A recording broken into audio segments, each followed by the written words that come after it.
I was like, if this is feeling overwhelming to you, like it probably is. There's a lot that goes into it, but expert at their own venue, so they're going to be able to tell you all the ins and outs. Cheers! This is The Guide Gals, a modern wedding-focused podcast by the experts at Here Comes the Guide. I'm Chelsea, a designer and inspired creative who's probably racked up over 2,500 hours on Pinterest and the friend who's going to shoot it to you straight. And I'm Caroline, a social media manager who is obsessed with dogs as ring bearers and will inevitably cry over your wedding video. We've seen it from all sides. We've been brides, planners, bridesmaids, and I've worked with standout brands throughout the industry. Think of us as an extension of your wedding party and hang out with us as we share the ins, outs, ups, and downs of the road to I Do. Hey everybody, we're so excited to be here with you today to talk about choosing your wedding venue. And before we even jump in, we do need to acknowledge our backgrounds because we are in our home setups right now. I'm in my home setup with a caramel coconut latte. Chelsea, what do you have? I am drinking a vanilla sweet cream Starbucks cold brew. It's my typical order. I made mine at home today because I thought that would be great. It's just not doing it, which is fine, but I added this fun straw just as a little something. Mine is very watered down at this point. Still good, not ideal. Yes, we are in our home setups. It's the first episode that we are filming in our home setup, so super excited about that. But actually, Caroline and I being together is a bit of a rarity. Here Comes the Guide. The company we work for is fully distributed, so we are completely remote all across the country, and Caroline and I actually live in different states. So we're usually in two separate places. But since you also mentioned Here Comes the Guide, I feel like that's another thing we should chat about really quick. So we work for Here Comes the Guide, which is amazing and super fun. And if you haven't heard about Here Comes the Guide before, we want to tell you a little bit about us. We list thousands of wedding venues from all over the U.S., so we absolutely get how overwhelming it can be to find the one. And we do believe a lot of things in the wedding planning process can be optional, but your venue is not one of them.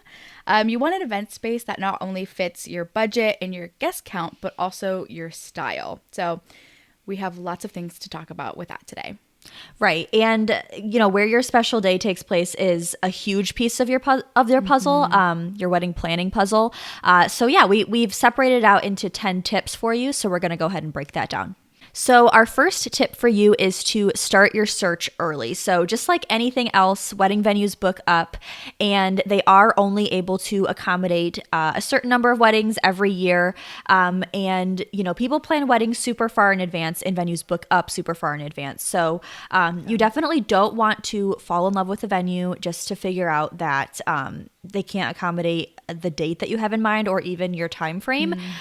So if you already have a ballpark time of year in mind, and, especially if you have a certain date in mind, make sure that you schedule those tours super early as possible and start looking. Yeah.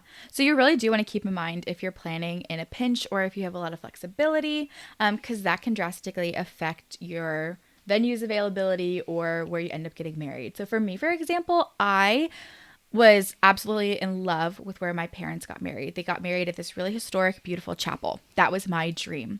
So right after I got engaged, I reached out to them and I had a lot of flexibility in my planning process, but my then fiance, now husband at the time, we didn't want to wait super long. So we just asked for their availability. They had one date that was basically like 4.5, almost 5 months out, or like a year plus. So we decided to go with a shorter time frame because that's what we were able to work with. So definitely a good thing to think about. Are you planning in a pinch? Do you have flexibility? Either way, it's going to affect your process. Definitely. All right, the next thing that we're going to talk about, tip number 2, is location, location, location. Obviously, a lot to consider when you're planning your wedding and deciding where you want to tie the knot. So you don't want to forget, though, that your guests are also going to have to jump through some hoops to get there. So some things to think about are how close is the venue from the nearest airport? Is it easy to get to or off the beaten path? Or even is it accessible for people with disabilities? Right. And weekday weddings are becoming so much more popular, especially Friday weddings. Yeah. So that's something to think about too. If, you have guests that are going to be potentially working on the day that you are getting married, you're going to want to make sure that, where it's located, they're able to get there on time, or be okay with the fact that that certain guests might end up missing your actual ceremony and they might only be able to attend the reception. So just keep that in Right. mind with traffic and everything too. Yeah, location definitely matters. It matters. And wherever you decide to get married, just make sure you're communicating those pieces with your guests. Because, like I said, if it is off the beaten path, let them know if there's specific details, if there's a certain turn that they want to look out for when they're on their way. Keeping your guests keyed in on those details is going to make it easier, not only for your guests, but for you. Yeah. And then tip number 3 that we have for you is to enlist the help of a wedding planner. So wedding planners are experts in the venues in their area. So if you're hiring someone that works in the area often that you're getting married, they're likely going to have worked at least one venue at the venue that you end up choosing. So, they're a great resource when it comes to picking the venue that's right for you, knowing what kind of guest count and styles different venues can accommodate. They're definitely an awesome resource when it comes to that. But if you decide you're going to be planning your wedding on your own, one thing that you could look for in a venue is an on-site coordinator, or especially like a day of coordinator, because that person will also know a lot of those details and be able to help the timeline of your wedding day go smoothly. So if you can find one of those, if you're planning on your own, still get a day of coordinator. Right. And obviously the day of coordinator are going to be an expert at their own venue. So they're going to be able to tell you all the ins and outs of how the day will run. But one thing that you're going to want to be super clear on is understanding what their responsibilities are. So an on-site coordinator is not a planner. That's just something to remember. And they are not going to be able to do as much for you as a planner would. They're going to be super helpful. And I mean, that's their job and they love doing that. But you need to be clear on exactly what they will help you with. And, don't get wrapped up in thinking that they can do everything for you, because they definitely can't. Right. Yes. Okay. Tip number 4 is to consider your guest count. So by the time you begin your venue search, typically you have a rough idea of how many people you want to invite. But if you don't, now is a good time to try and figure that a little bit more, especially because a lot of venues require a deposit, and that's determined off of your estimated guest count. So size definitely matters when it comes to venues. Yeah. And you want to keep the Goldilocks theory in mind here. So if, you're trying to fit 200 guests into a smaller venue, keep in mind how that is going to, make like the space and atmosphere feel. If you're trying to squeeze a bunch of people in, even if your venue says that you can accommodate it, it might end up feeling cramped and, over full, and it just might create like a bit of a stuffy feeling. And then on the other end of that, if you want your wedding to have like a cozy and intimate feel, but the space that you end up choosing is like really sprawling and has lots of like wide open, just lots of space, it might make things feel a little bit more cold, and you might not have that intimate like togetherness, close-knit feel that you're looking for. So just keep that in mind. Look and feel definitely matters, and when it comes to size, it's going to make a huge difference. For sure. All right. So tip number 5 is going to be to understand the big picture budget. So a wedding venue is going to be a thing that takes up a decent chunk of your budget. So compared to other things on your list, this is going to have a bigger price tag. And unfortunately, venue rental costs aren't always super clear and simple, and they definitely vary by location. So some venue packages might have a more all-inclusive feel, and some will have like more of an a la carte kind of situation. So you might run into separate fees, and some examples can include ceremony, room rental, tables, chairs, linens, drinkware, dinnerware, parking, insurance, a cake cutting fee, corkage, additional hours. The list can go on from there as well. You'll also expect to see taxes, gratuities, and service charges tacked on. So we know that this can be a bit overwhelming in the total bill. You don't want it to come as a surprise. So it's best to confirm what that big picture budget is before you do any booking. Because like I said, every venue is different. You'll want to make sure that you know exactly what's included so that there aren't any like big surprises when it comes to the total bill. If this is feeling overwhelming to you, like it probably is. There's a lot that goes into it, but listen to our first episode if you haven't already. We go over everything you need to know about how to budget your wedding from the top to the bottom. It's a really big deep dive, and we provide some resources for you to take home afterwards. So I might be biased, but definitely go check that out. I think it's super helpful.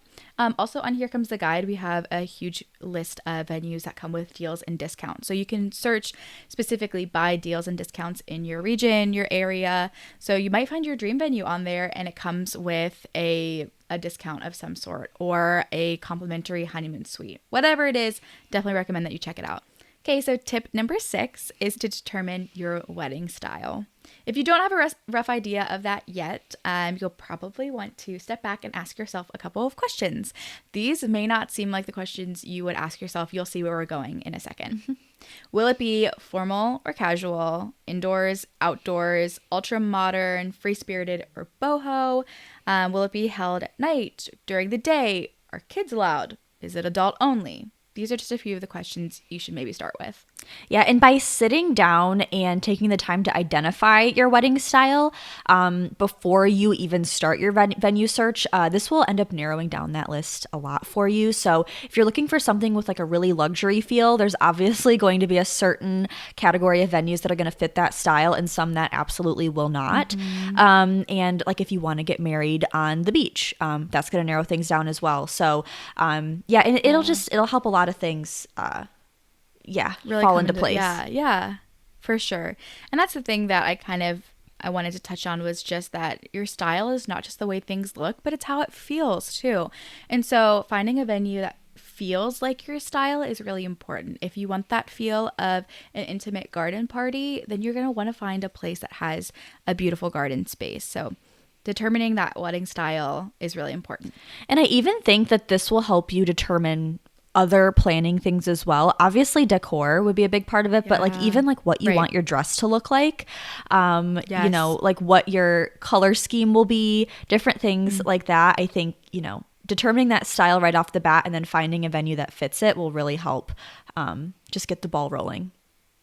Absolutely. Okay, tip number 7 that we have for you is to prioritize your must-have. So before you make any final decisions on your wedding venue, you want to think about the things that you consider to be non-negotiables for your special day. So some examples might be being able to get ready at your actual venue, so them having an on-site getting ready suite. If there is a certain caterer, for example, that you have your heart set on working with, you want to make sure that the venue that you choose allows outside caterers. Sometimes they will have a preferred list of venues that they exclusively work with. Other things as well, like if you do, I know Caroline mentioned earlier, want a specialty cocktail, certain venues might only allow like beer, wine, champagne kind of thing. So you definitely want to prioritize these things and determine what your non-negotiables are before you start getting serious about looking. Yeah, seriously. And for me, I mean, like I mentioned earlier, like my non-negotiable was getting married at the chapel that my parents got married at, and that drastically determined my timeline for planning because I knew what my non-negotiable was before I even got going into other details. So I started there first. And also as a side note, I didn't even end up getting married there because I got married during COVID. So it was funny that the non-negotiable actually had to be really negotiable, but it is going to determine a lot of other factors. So figuring that out first is really good. really helpful. Yeah, it's so helpful. And that really does bring me into the next tip, which is mind the restrictions. These do kind of transition to each other really, really simply. Your venue, no matter which one you choose, because all venues are different, they're going to come with their own set of restrictions. So it's really good to have that figured out before committing to a venue. So, like you said, if you have a cocktail that we talked about, if you have your heart set on that, but they don't accommodate anything other than wine, champagne, and beer. Or if you want to have a live band, but the venue that you have doesn't either have the space to accommodate that or has like a no live music policy, then you probably don't want to get married there. And I am a sucker for dogs as ring bearers. If you want that for your wedding, but it's not a pet friendly site, then again, you might want to rethink that. Yeah, the list can go on and on because like Caroline said, every venue is different. Every venue will have a set of restrictions. So you definitely want to make sure that you have those non-negotiables listed out. So that way those venues that have maybe one of your non-negotiables as a restriction just remove them from your list. Don't waste your time looking. Sure. Yeah. All right. Tip number 9 is to weigh the work involved. So on either end of the wedding venue spectrum, there are blank slate venues and then all-inclusive venues. So a blank slate wedding is basically just that, a blank slate. It might be an empty room, an all-white space, or maybe a big, an open outdoor area. So that is going to be more of a building from scratch. So something that you can decorate freely, and you will have to decorate more, bring in all of that. But it might even mean that you have to bring in like every single piece of supplies. This could include tables, chairs, like linens, a dance floor, even bathrooms that you have to bring in. I know a few people who have gotten married at like a family farm and had like a barn reception and everything. Super cool and really personal. I love that detail, like major detail. But they really did have to bring everything, like from like lights to a dance floor to like a bar setup, and even portable restrooms, like I mentioned, which are nicer than they sound. But truly you have to bring everything involved sometimes. Yeah. But then on the opposite end of that spectrum is all-inclusive venues and all-inclusive packages because they cover multiple services or rentals in one package price. So this could be a great option if you want an easier planning process and a shorter to-do list. But I would say maybe the con to this is that you won't be able to have a lot of say over individual details because they might work with specific vendors or have specific ways that they do things, which is great because if you don't want to have to think about it that much, you leave it in someone else's hands. So things that all-inclusive venue packages could include are things like catering, bar service, upgraded rentals, cake, extra perks like champagne toast, or a complimentary guest suite. In making the decision on where you fall on this spectrum is going to depend on a few things. So your vision. So if you want things super custom, then maybe a blank slate is the way to go. It's also going to depend on your budget. All-inclusive venues will probably have a little bit of a bigger price tag. Just for the fact that they do include more. They're doing more for you, all in that like one package price. And it's gonna, also depend on how much time and energy that you really want to put in. And you have to be realistic about this too. So if you're going to be committing to making centerpieces for your entire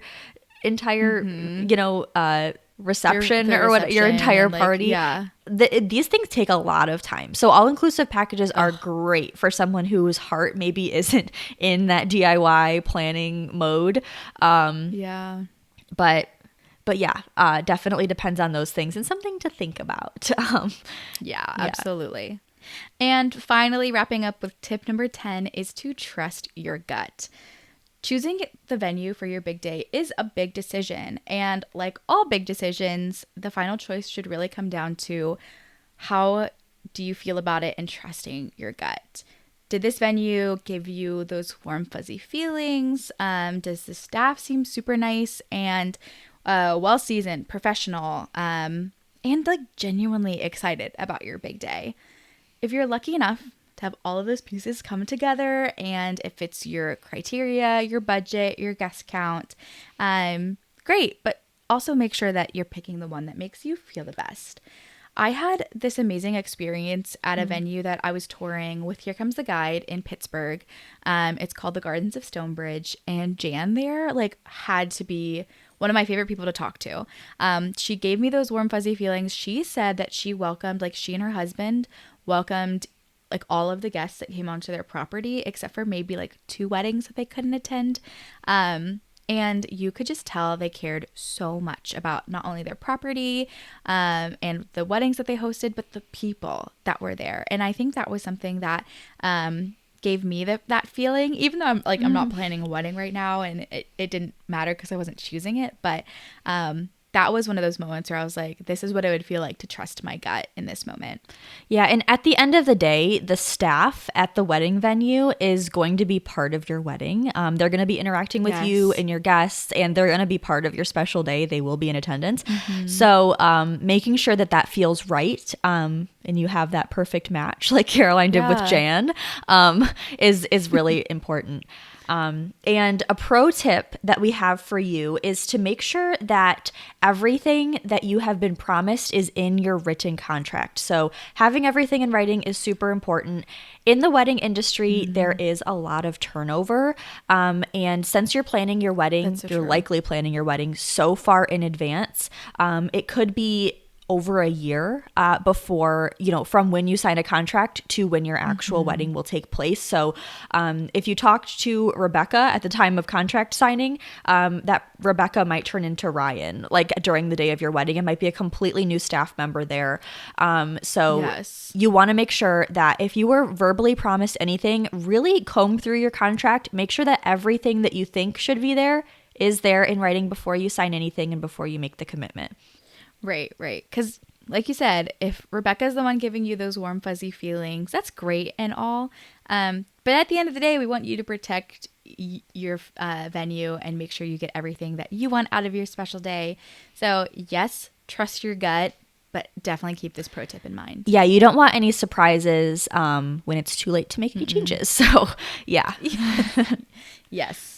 So as we mentioned at the top of this episode, we work for Here Comes the Guide, and it's a great place where you can choose your wedding venue. Again, I'm biased, but I think you should check it out because our top priority really in this whole process is creating a seamless process for you to find your wedding venue, make decisions, and get things checked off of your list. And if you don't believe me, check out our About Us, our brand story, our staff bios. You can really see how much we care about you and your wedding planning process, and we want this to be easy and breezy for you. So if you want to go check out our show notes for this episode, those will be super helpful. And also check out Here Comes the Guide. Yeah, and we are so happy to have gotten to talk to you about this today. We're obviously passionate about wedding venues and picking the perfect one, working for Here Comes the Guide. So we hope this has been helpful to you. We have a lot more coming, lots of episodes. We'll be talking a lot about planning, lots of the planning aspects, like from every end of it. And then we're going to talk about wedding trends and so much more too. So we're super excited for the future episodes that we have planned. So stay tuned for those. Yeah. Really excited. I think that's all for now. Yeah, I think that's all we have for you today. But it's been so fun, and I actually am super excited for next episode in particular. So we will catch you then. Yes. All right. With my caramel coconut latte. Yeah, melted cold brew. Cheers. Cheers. Cheers.